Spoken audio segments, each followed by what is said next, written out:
So, what are the trends in digital for sport in 2019?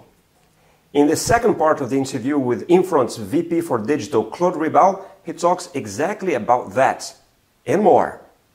See also what he looks for in a candidate when he's hiring and learn from some valuable advice that will certainly help you in your career. If you're interested in this type of content, make sure you subscribe to the channel and don't forget to click the bell sign below so you can receive all the notifications when we publish new videos. And without further ado, let's go to the interview.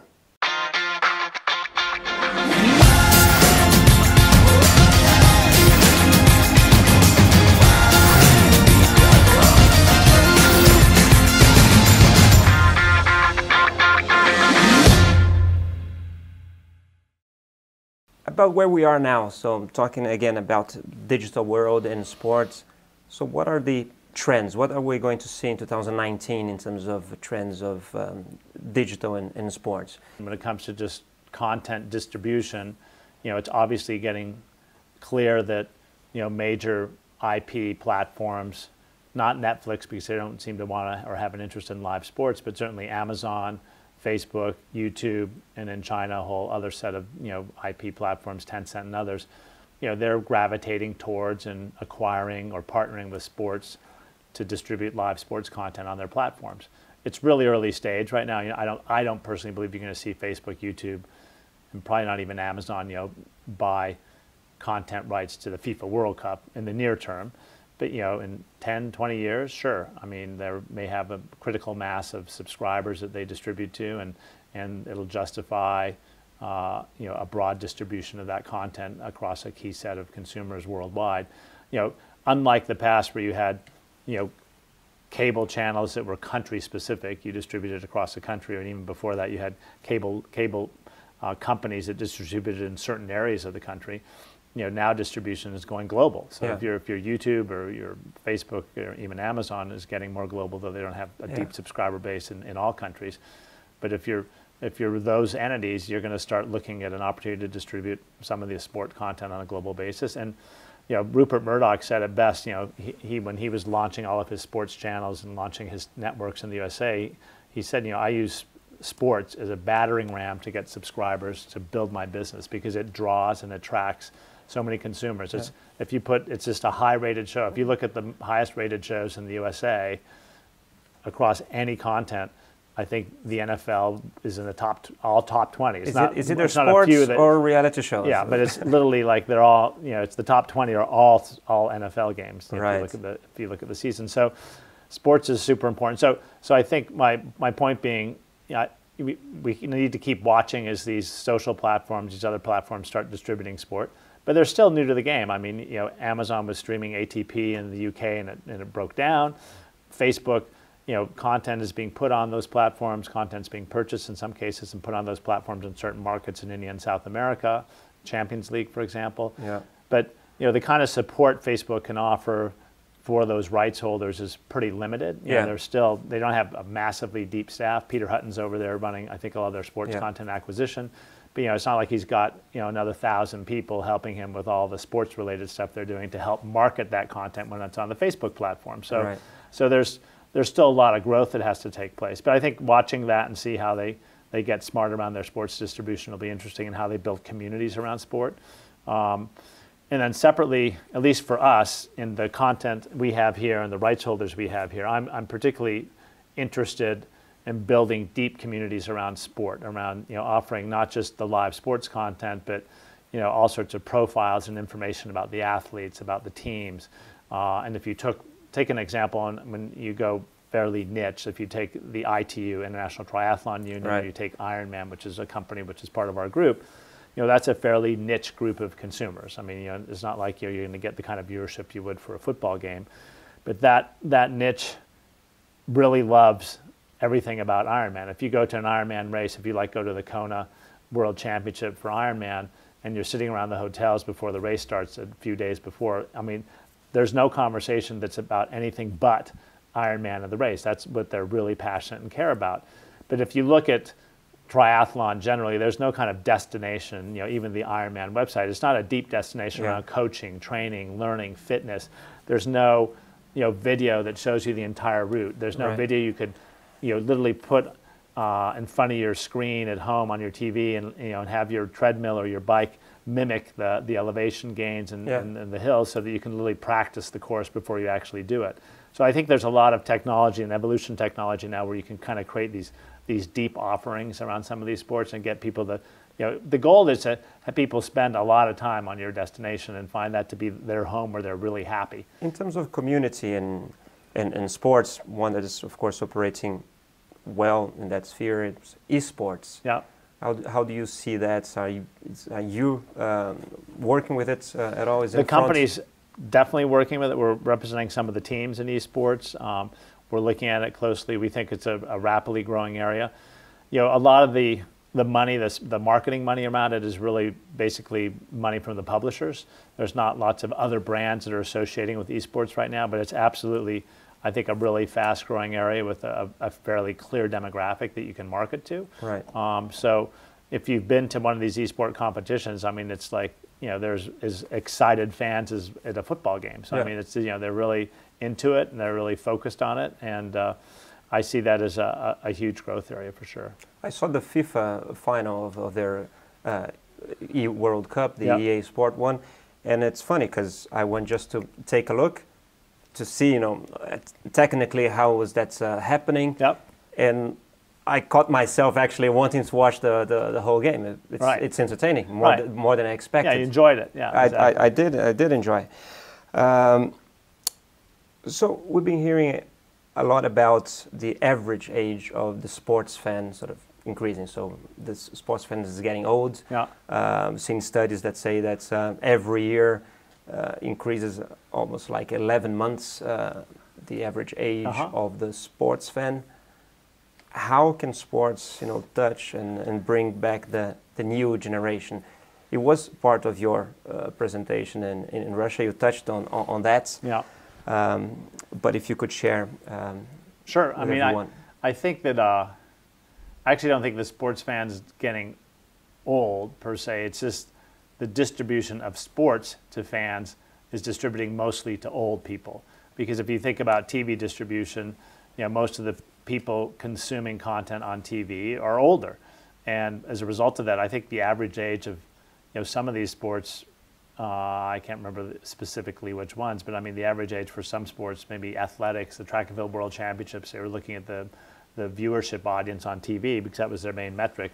They were like, most of them were 50 years old and older. Yeah. And that doesn't bode well for a sport that wants to be around in 10, 20, 30 years because you've got no one who's 10, 12, 18, 20 spending time watching that sport. Right.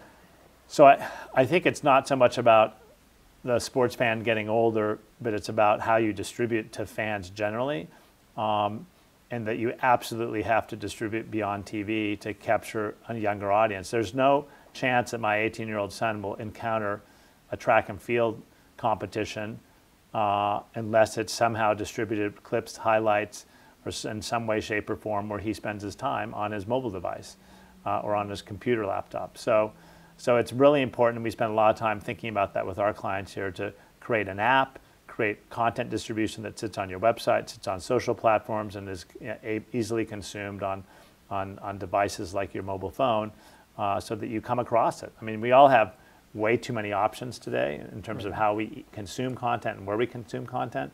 And if you're not able to build on that connectivity, distributing and touching people where they spend their time around a sport, your sport will at some point in time become irrelevant. Do you talk with federations about changing formats of competitions and of the sports, the length of a game, or?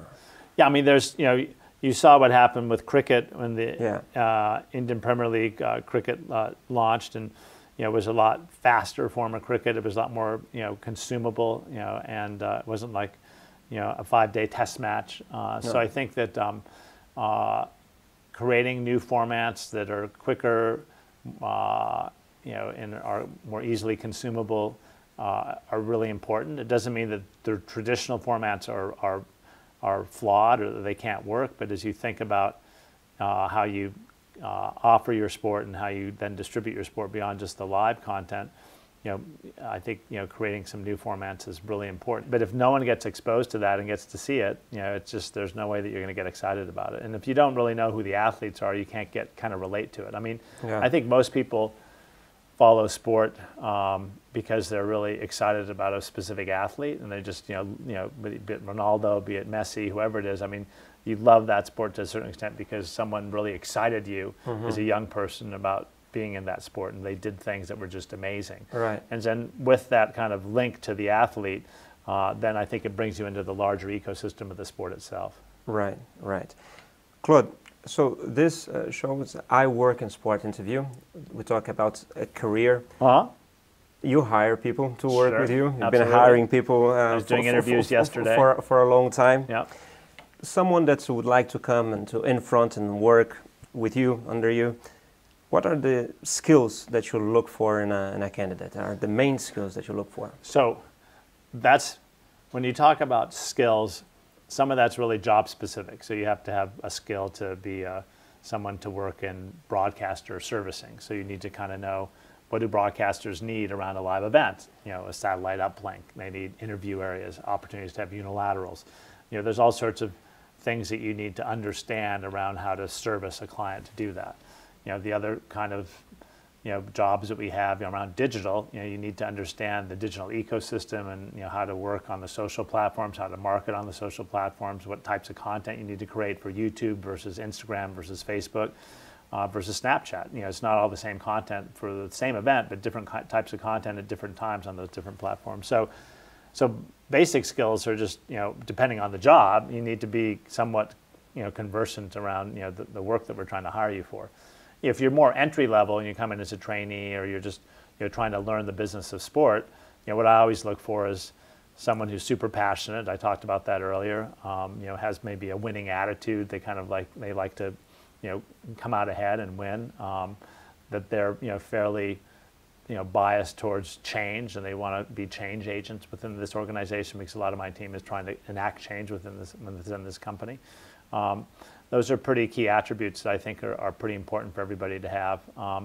And when I interview people, I also kind of test, how much homework they've done when they show up here for the interview. I mean, do they do some research about INFRONT or about our business on LinkedIn? Did they look at some videos about us?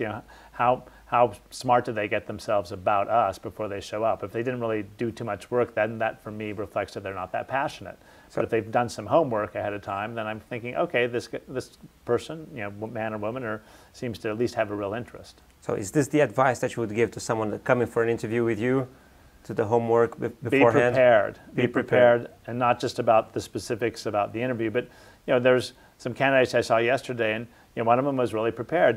This person outlined exactly kind of why they were probably a good fit for this job, and gave here's my 3 reasons, and and this person thought about it, and he articulated it really well, and I think that was impressive. And then that person also had done some basic homework. I mean, like, if you know who you're going to interview with, like if you get my name, or you're going to interview, the HR team says, here's the 6 names of people you're going to see. If you don't look them up online and have a picture of them and know who they are and know what their background is, I think sort of shame on you, because I think you need to have some connective relevance for someone that you're interviewing with, so that you can at least understand kind of the things they've done and how they think. I always think that's super important. And if you don't do that, I think it's a miss, and your likelihood of getting a job offer probably goes down a bit. Yeah, and I would say that this is advice not only for a job interview with Claude, but with anyone else where you go for a job interview with. What book would you recommend to someone that is starting their career in sports? Do you have a favorite one, or one that you'd like to recommend? Sure. So my group, to a great extent, is very involved in creating content. Content that fans find appealing to watch. Mm-hmm. We want to make the events exciting. We want to kind of show the athletes, show the action, show metrics around heartbeat and speed, and kind of as much data and information to make it exciting and make you understand what's happening on the field of play in the competition. But in today's world, you can make the greatest content in the world, but if you're not connecting it with the right people in the world, it's really not going to be very successful. Right. And so a really good book that I like is called The Content Trap. Content Trap. It's called The Content Trap, and if you haven't read it, I recommend it for you too. I will. And it's about the fact that it's not just about creating great content. In today's world, it's about creating great connectivity for that content. Right. And building connectivity for that content so that it can be successful in a really fragmented ecosystem when it comes to distribution. Yeah. So I would recommend that book. It's not sports specific. I suppose it will be very helpful for someone like me trying to create content, but also to connect. Because you want to link it up with your Instagram account and your Snapchat account, and your Facebook and YouTube offerings. I'm assuming you've got all these live, and you're going to post different things on those platforms to promote the efforts you're undertaking and Definitely. And the people you're meeting with. Yeah. Cool. I was going to ask you about a YouTube channel, sort of that you follow, that you would recommend, but then I saw that you also have your own. You post a few things, but are you going to work on that, or is that pretty much sort of personal? Should people follow you? Most of my YouTube... Should I ask them to follow your channel? No, not worth following me. It's really boring and limited amounts of content and rarely post. A lot of the posts that I've had on it in the past were done by my son. We take a lot of family trips and vacations. So he's our videographer, and he creates and edits the stuff on Premiere like you guys do with the content here. Is that the son that digs Joe Rogan? Yes, that's the son that digs Joe Rogan. Exactly. He's 18. Going to graduate high school and head on to university next year. But I don't have a specific channel that I'd recommend that's involved with me. But I think that I personally like a lot of the channels on YouTube that are with the clients we have, meaning like the Badminton Federation. They have a lot of great content on their channel. Cool.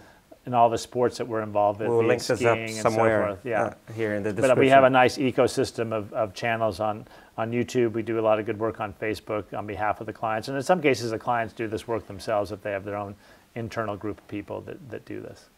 Claude, thank you so much. I hope that your son will enjoy this talk. Hopefully, he'll probably. It's way too long unless you do a 1-minute summary of this interview. I'm sure he won't be able to watch all 15 or 20 minutes of it. We'll do a shorter clip for him, but thank you so much for having us Great here. to be here. I'm going to tell the people watching us as well that if they liked, they can click the like button there, share with their friends, make sure that they click on the bell to get... and hopefully they give us good comments too. Hopefully, yes. That could be tough. Send comments. Comments can be brutal. Also, if there were questions that I should have asked, I'm sure they'll say I speak too fast, or you didn't ask the right questions, or. But feel free, comments, interact, and if you'd like to see more interviews sort of like this, also click the bell button, bell sign there to get sort of the alerts. Thank you so much. I will see you hopefully soon again. Absolutely. I look forward to it. And I see you all soon. Great. Bye-bye.